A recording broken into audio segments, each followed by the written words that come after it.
Hello అండి, నా పేరు డాక్టర్ స్ఫూర్తి, fertility consultant, 49 hospital, Kukatpally branch.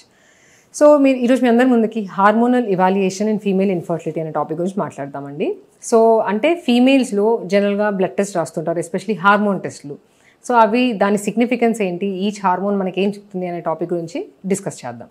So నార్మల్గా కామన్గా వినే టెస్ట్లు ఏంటంటే AMH test, FSH test, LH test, oestrogen test, oestradiol test and progesterone test అనేవి కామన్గా చేసే హార్మోన్స్ అనమాట. అసలు ఈ హార్మోన్స్ యూజ్ ఏంటి, మనకి దేనికి సిగ్నిఫై చేస్తుంది అనేది దాని గురించి మాట్లాడతాం. సో నార్మల్గా ఫస్ట్ చూసుకుంటే ఫాలిక్యులర్ స్టిమ్యులేటింగ్ హార్మోన్. సో ఆ పేరులోనే ఉందండి, ఫాలికల్ స్టిమ్యులేషన్. అంటే ఫాలికల్ని ఏదైతే మనకు నార్మల్గా డే 2కి చూసినప్పుడు యాంట్రల్ ఫాలికల్స్ అనేవి ఉంటాయి, అంటే చిన్న చిన్న 2 నుంచి 10 మిల్లీమీటర్ల సైజు ఎగ్స్ అనమాట. సో అది ఫాలికల్, దాని లోపల ఎగ్ ఉంటుంది, బట్ అర్థం కావడానికి ఎగ్స్ అని అంటాం. సో ఆ ఫాలికల్ని పెరగడానికి ఈ ఫాలికల్ స్టిమ్యులేటింగ్ హార్మోన్ ఎఫ్ఎస్హెచ్ అనే హార్మోన్ అది ఇంపార్టెంట్ హార్మోన్ అనమాట. So first day period start అవ్వగానే ఈ హార్మోన్ పెరగడం స్టార్ట్ అవుతుంది, దాంతో ఫాలికల్ పెరగడం అనేది స్టార్ట్ అవుతుంది. సో అలా పెరుగుతున్న ఫాలికల్ అలా పెరుగుతూ వన్స్ డామినెంట్ ఫాలికల్ అయిన తర్వాత దాని నుంచి ఈస్ట్రోజన్ అంటే ఈస్ట్రెడియోల్ E2 అనే హార్మోన్ రిలీజ్ చేయడం స్టార్ట్ చేస్తుంది. ఈ ఈస్ట్రోజన్ అనే హార్మోన్ మనకి ఆ ఎగ్ సైజ్ అనేది ఎలా పెరుగుతుంది, దాని మెచ్యూరిటీ ఎప్పుడు వచ్చింది అనేది ఒక రఫ్ ఐడియా మనకి ఈస్ట్రోజన్ టెస్ట్ అనేది చేసినప్పుడు తెలుస్తుంది. ఈస్ట్రోజన్ టెస్ట్ అనేది ఎస్పెషల్లీ మనము డే 2కి చేస్తామండి. ఫస్ట్ వాల్యూ అది నార్మల్గా డే 2కి చేసినప్పుడు బేస్ లైన్ లెవెల్లో ఉండాలి. అండ్ వన్స్ ఎగ్ పెరగడం స్టార్ట్ అయినప్పటి నుంచి ఎస్పెషల్లీ IVF ట్రీట్మెంట్లో మనము ఇంజెక్షన్స్ ఇచ్చాక, ఇందాక చెప్పినట్టు ఆ FSH ఇంజెక్షన్స్ అనేవి ఇచ్చిన తర్వాత ఎగ్స్ పెరుగుతూ ఉంటాయి. సో దాని నుంచి ఈ ఈస్ట్రోజన్ టెస్ట్ కూడా ఈ మధ్య మధ్యలో చేస్తూ ఉంటాం సీరియల్గా. సో మనకి ఆ ఎగ్స్ అనేవి ఎలా పెరుగుతున్నాయి, దాని మెచ్యూరిటీ అనేది ఎప్పుడు వస్తుంది అనేది ఒక రఫ్ ఐడియా మనకి ఈస్ట్రోజన్ టెస్ట్తో తెలుస్తుందండి. సో అలా ఎగ్ పెరుగుతూ ఈస్ట్రోజన్ వాల్యూ అనేది పెరిగి ఒక ప్రాపర్ నెంబర్ వచ్చిన తర్వాత మెచ్యూర్ ఎగ్ అనేది ఉండొచ్చు అనేది అనుకుంటాం. సో దాని తర్వాత ల్యూటినైజింగ్ హార్మోన్ LH టెస్ట్ అని ఉంటుంది.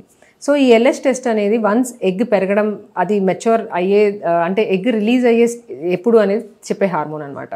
సో ఎగ్ రిలీజ్ అయ్యే కొన్ని గంటల ముందు ఈ LH అనేది చాలా హై లెవెల్లో వెళ్ళిపోయి పీక్ అవుతుంది. అలా పీక్ అయిన తర్వాత మనకి కొన్ని గంటల్లో ఎగ్ రిలీజ్ అవుతుందని దాని సంకేతం అండి.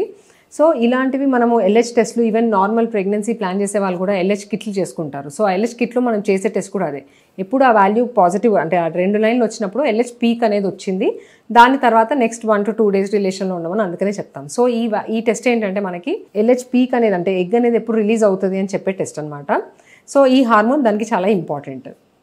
అండ్ దాని తర్వాత ప్రొజెస్ట్రాన్ హార్మోన్. సో ఈ ప్రొజెస్ట్రాన్ హార్మోన్ అనేది వన్స్ ఏదైతే ఎగ్ అనేది రిలీజ్ అవుతుందో ఆ రిలీజ్ అయ్యాక కార్పస్ లుటియం అనేది ఫామ్ అవుతుంది. ఈ కార్పస్ లుటియం నుంచి ఈ ప్రొజెస్ట్రాన్ అనే హార్మోన్ అనేది రిలీజ్ అవుతుందండి.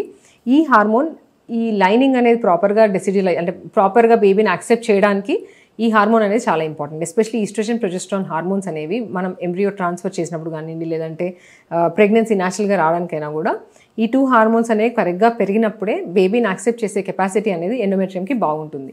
And also especially progesterone hormone ఈ నెక్స్ట్ హాఫ్ అంటే వన్స్ ప్రెగ్నెన్సీ అతుక్కున్న తర్వాత కూడా ఆ ప్రెగ్నెన్సీ ప్రాపర్గా కంటిన్యూ అవ్వాలంటే ఈ ప్రొజెస్ట్రాన్ అనే హార్మోన్ కరెక్ట్గా ఉండాలి. ఒకవేళ వాల్యూస్ చాలా తక్కువగా ఉన్నప్పుడు ఒక్కొక్కసారి మిస్క్యారేజెస్ అవ్వడము, లేదంటే బ్లీడింగ్ అవ్వడము, ఇలా కంప్లైంట్స్ కూడా చెప్తూ ఉంటారు. సో ఏదైతే మాయ ఫామ్ అవుతుందో 6 నుంచి 9 వారాల లోపు ఆ టైం వరకు కూడా ఈ ఈస్ట్రోజన్ ప్రొజెస్ట్రాన్ హార్మోన్ అనేది ఆ కార్పస్ లుటియం నుంచి వస్తుందండి. అండ్ దాని తర్వాత మాయ అనేది ఈ హార్మోన్స్ని పెంచుకుంటూ వెళ్తుంది.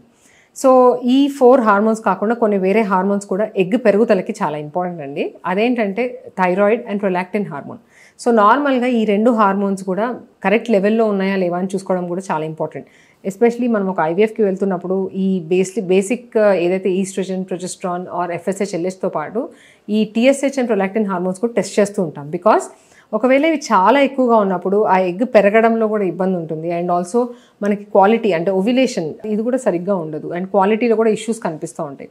సో ఈ 2 hormones especially TSH and prolactin hormone అనేది కూడా కరెక్ట్గా ఉందా లేదా చూసుకోవడం చాలా ఇంపార్టెంట్. ఇవి కాకుండా కొంచెం మందికి ఒక్కొక్కసారి AMH అనే టెస్ట్ కూడా చేస్తుంటాము, యాంటీ ములేరియన్ హార్మోన్. సో అదేంటంటే మనకి ఎగ్ రిజర్వ్ అనేది ఎలా ఉందని చెప్పే టెస్ట్ అనమాట. ఇవి జనరల్గా ఈ వాల్యూ మరీ తక్కువగా ఉంటే ఎగ్ క్వాంటిటీ అంటే నంబర్ అనేది తగ్గిపోతుంది. ఓవేరియన్ రిజర్వ్ అంటే ఓవరీలో ఉండాల్సిన రిజర్వ్స్ అనేవి తగ్గిపోతున్నట్టు, ఆర్ ఈ వాల్యూ చాలా ఎక్కువగా ఉంది అంటే PCOD అనే డయాగ్నోసిస్కి ఒక్కొక్కసారి ఇది హెల్ప్ఫుల్గా ఉంటుంది. సో ఇదండి. ఇంకా మీరు ఈ టాపిక్ గురించి ఏమైనా డిస్కస్ చేయాలంటే మమ్మల్ని సంప్రదించవచ్చు. Thank you.